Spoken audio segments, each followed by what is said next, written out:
Welcome to All Things Savannah. We are coming to you today from the beautiful Forsyth Park in downtown Savannah, the haven for trees around here. And Danielle Oak and I are coming together again with Zoe Rinker, the Executive Director of the Savannah Tree Foundation. Yay. Welcome. Thank you for having me. This is great to have you because our trees and our canopy here in Savannah is one of our hallmarks. Aside from our squares, it's the trees. Yeah. And people come here for the trees, people stay here for the trees.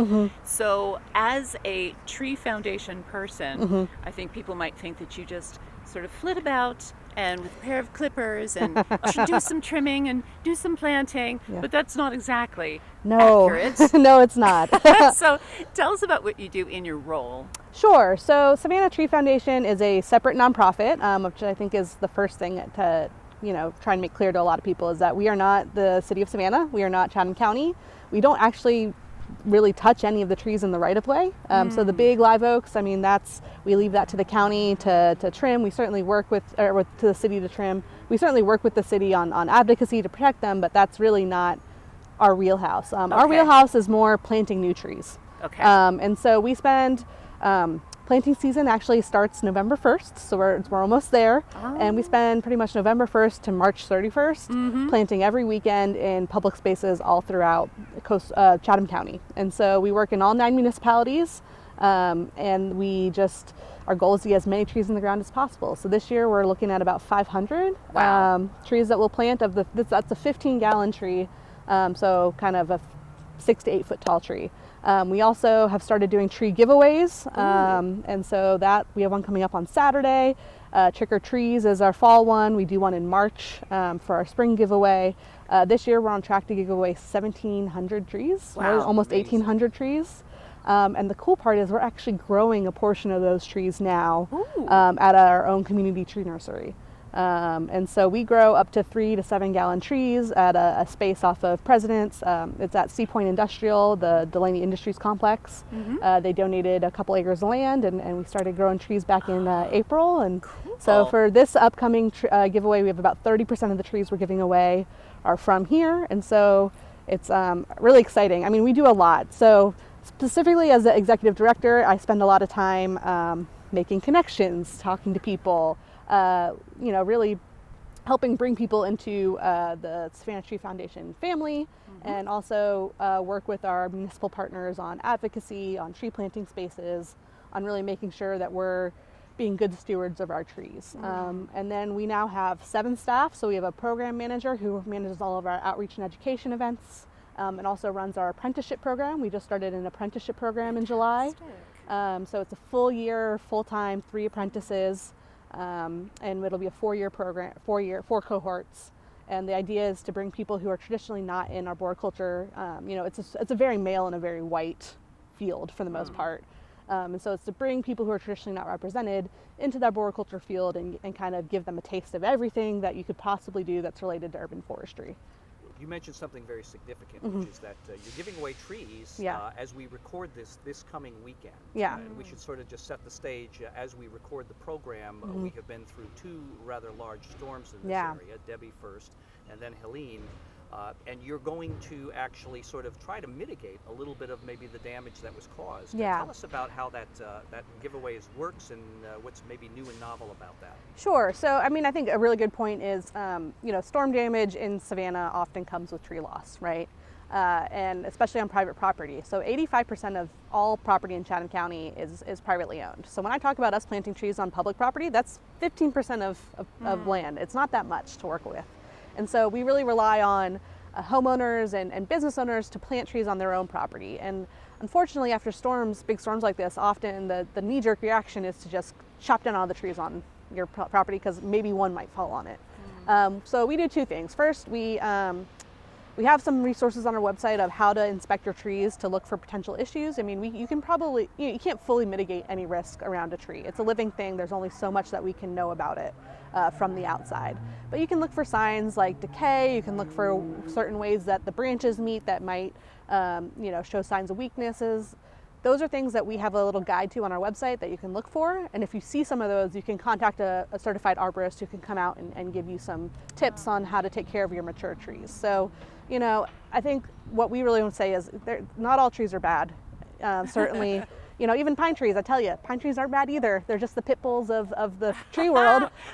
When you cut down all the other trees around a pine tree, it's not meant to be standing alone, so it's more likely to fall. But if you keep it in its natural environment of surrounded by pines, you know, its roots are intertwined. The windbreak from the other trees help it, so that it's not going to. It's very much less likely to fall. Such a good point. And so I think that's just a lot of education around, like, mature trees aren't scary. They're just something that you have to take care of, like you take care of your roof, like you take care of your other infrastructure in your house.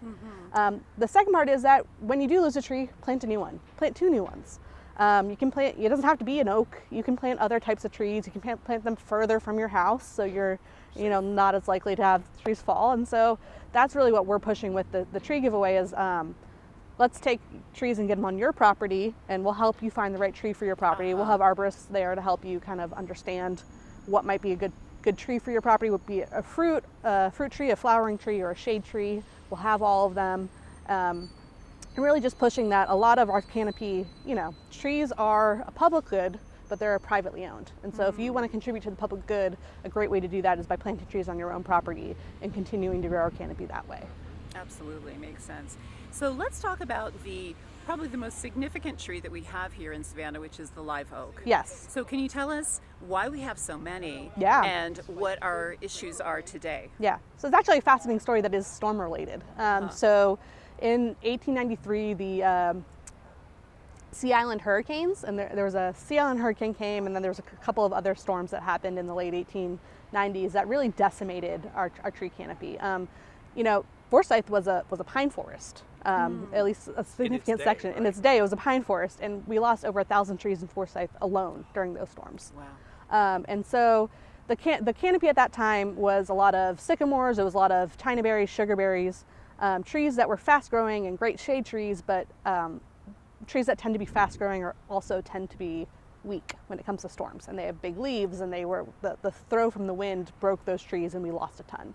And so fast forward a couple years, the Park and Tree Commission is founded in Savannah, and their main goal is to reforest the downtown area post storms. So that would have been what year? It was founded in December 1895, but really it started in 1896. Okay. And so you can see from the original meeting minutes of the Park and Tree Commission are at the archives at the City Hall, and you can see them kind of talking about what type of trees they're going to plant, because they grew all their own trees to plant. So there was a lot of talk around that. And live oaks were a front runner because they saw how well they did during the hurricanes.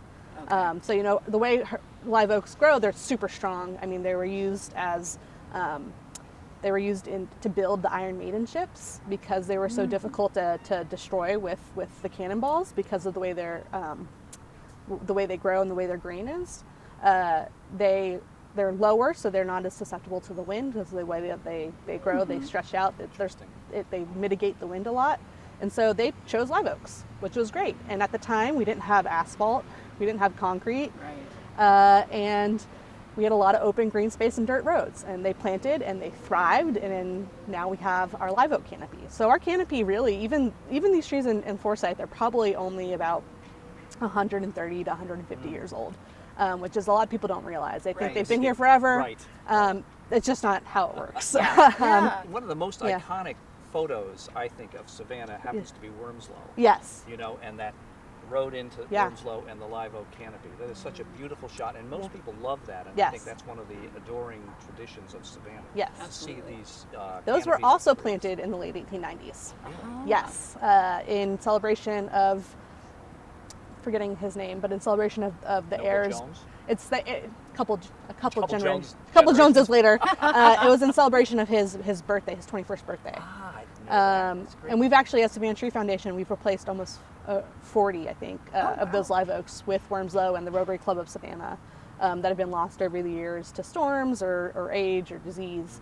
And so, I think live oaks, they look majestic. I mean, the joke is in nature, live oaks grow 100 years, live 100 years, die 100 years, right? Oh, wow. In the urban environment, they deal with a lot more stressors. They deal with pollution. They deal with trucks hitting them. Sure. They deal with compaction of dirt and concrete around their roots. So, I mean, best guess is, you've already started seeing it. Some of the live oaks are coming out. They're having showing signs of stress, they're dropping branches. You know, it's part of the life cycle of trees. And so for us, our focus is on, number one, making sure we're replacing trees as they're lost. Number two, looking for new spaces that we can plant trees before they're lost to kind of try and bridge the gap of the urban forest, so it's not just clear, you know, you don't just lose all your trees and wait 20 years for them to grow again. And number three, we actually are pushing diversifying our urban forest. You know, live oaks are beautiful, and there's certainly a huge place for them in our urban forest here. They're iconic. Right. But you're from Connecticut, you understand, you know, Dutch elm disease completely decimated the elm trees there. There's the emerald ash borer. There's not currently anything that we know that would affect the live oaks, but it's not out of the realm of possibility that there would be a disease like that comes in through the ports. You know, we're now the third largest port in the country. You know, we're getting pests and disease through the ports every day. And so, you know, for a truly healthy urban forest, you want diversity. And so when we do giveaways, we're not just giving away live oaks. I mean, certainly we do. I mean, again, they're going to be a huge part of our forest, but we have 12 different species we're giving away on Saturday, right? Species of trees, right? Yep, yeah, species of trees. And so, you know, and most of them are native. There's a whole, we could get into a whole thing about how climate change is changing what will successfully grow here. Also, native trees tend to struggle a little bit more in urban environments because they tend to be hotter. Especially the ornamental trees, redbuds, dogwoods, they're not doing very well because of heat and some diseases. So it's an interesting kind of balance of, yes, we want to make sure we have native trees, we want to make sure we have diversity, but also we want trees that are going to thrive. Which is partially why we're growing them ourselves, because if we grow them ourselves here, they're going to be more adapted to the conditions here versus North Georgia or North Florida. Right. Quick question too. Sure. Now, when people see a tree come down, whether it's because it fell down or it got struck by lightning and it's getting cut off at the roots, I mean, people get very emotional about that. Yes. What is your perspective on that? What can you give us to help people understand the whys? Because that's what I think most people struggle with. Why couldn't you save it, or what could have been done? I think what's important to remember is that, you know, really trees can be incredibly dangerous. There's a lot of weight in them. There's a lot of kind of built up of stress, and as soon as a tree becomes compromised, so be that with a lightning strike, be that with disease, and you have a huge portion of it come off, that leaves the tree open to disease that can quickly result in even more damage and an even more compromising position for the tree. And trees are heavy. They can kill people. They can make severe damage. And so, yes, it always hurts to see a tree go, especially, you know, these trees that are so majestic downtown. But I kind of continue to look towards the future. It's an opportunity for us to plant the new tree for the next generation, right? The sooner we can plant a new tree, the more that, you know, the better that canopy is going to be quicker for the next generation as well. And so really just thinking about looking forward, you know, yes, we would love to do whatever we can to protect the trees we have, and that means certainly, you know, making sure we protect them during construction and eliminate the risks that we can and the stressors that we can. But, you know, these trees are part of our everyday life in an urban environment. And so that's kind of the flip side of enjoying them every day, is that they're also dealing with us every day. It's a living ecosystem. It's a living ecosystem, and I could not keep a tree alive forever if I tried. It's just not going to happen. Good perspective. Well, you should have the best perspective on it, because you deal with it every day. Yes.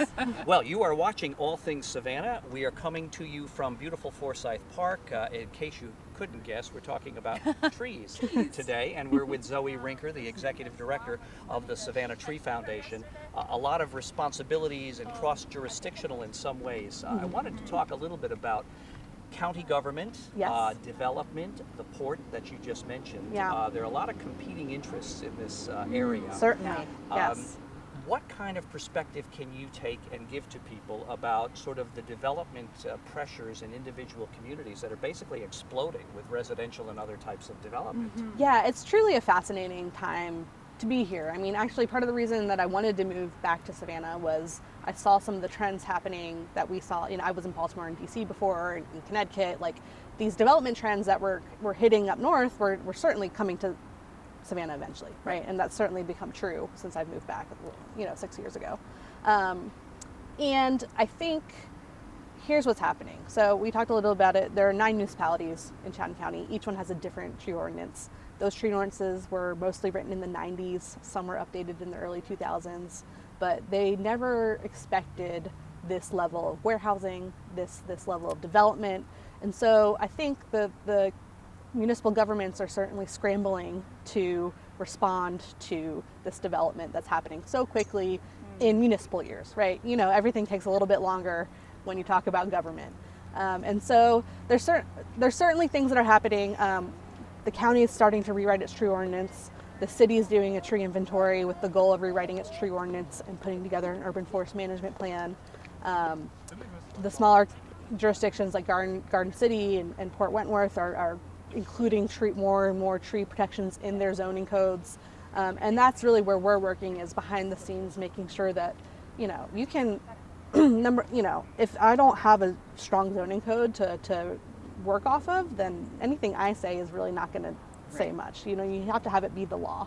And so if we can help make the law stronger and make it so, you know, there's more emphasis on protecting existing canopy, right? Right now it's easy enough to just chop everything down and replant to get your tree points, to make it a, you know, you meet the ordinance. And so there's a couple things that we're working on. We're certainly, you know, I'm in touch with the county and the city are the main ones right now. And I think once they adopt new and robust tree ordinances, the other municipalities can certainly kind of come together on that as well. So in many ways, you're sort of a collaborator. Yes. You know, trying to bring people together on what should be a common goal, I guess exactly. you would say, right? Like many other items that are in the news these days here, this is one that needs attention, and we certainly want to have a slightly different attitude if we're going to look for future generations. Yeah. You seem to be getting good cooperation, would you say? Yeah, absolutely. You know, I've spent a lot of the last 5 years just building relationships and bringing people to the table, everyone from major corporations in town, to the municipalities, to major donors. I mean, I think the conversation's going, and it's less, you know, I try to be someone who is realistic in what we expect, but also kind of firm in what our lines we're holding are. So, you know, I understand the ports aren't going to stop growing, right? I'm not that powerful. That ship sailed. That ship sailed. There you go. Yeah. But, you know, we can talk to the ports and include them in conversations on how can we add more trees into the communities that are affected by the increased, you know, traffic, the increased, you know, clear cutting around warehousing. We can talk to the municipalities about how can we talk about warehouse development. It's very different than you know, just regular commercial development or multifamily development, especially in the way that you talk about trees are related to parking spaces. You need fewer parking spaces per square foot of building for a warehouse, just because of the nature of the building, than you do for a multifamily housing. So like, there's just some things that are, you know, common sense to increase, but also, you know, yes, there's no perfect world in which I can protect all the trees and plant trees exactly where I want, and everybody's going to save all the trees. So it's like, what can we work, you know, where is the common ground, and how can we work with that to make steps forward? And further to that, if people who are watching this want to get more involved, what would they do? Where do they start? Well, you can start by coming to a planting event, which is a great way to get involved with Savannah Tree Foundation. Again, we have 500 trees to plant this year. I have 7 staff members. Do the math, we can't plant them all ourselves. We only can do this with volunteer help. Yeah. Come to a planting event, come to a tree giveaway, and just start to get involved with what we're doing boots on the ground. From an advocacy standpoint, we're certainly working on a way to start putting together some community advocacy committees as a part of Savannah Tree Foundation, and expanding our ability to reach all 9 municipalities beyond just me. And so really just coming in and being part of the conversation is really how you can help. Okay. And what is your website? Do you have Instagram and Facebook Yes, and all those we're things? at savannahtree.org is our website. Okay. We are on Instagram at Savannah Tree Foundation. We're on Facebook, Savannah Tree Foundation. We're on LinkedIn. We're not on Twitter or X or whatever it's called now. Okay. But those are our main kind of social medias, and certainly we have a robust social media program, and it's a good way to know about all of our events coming up.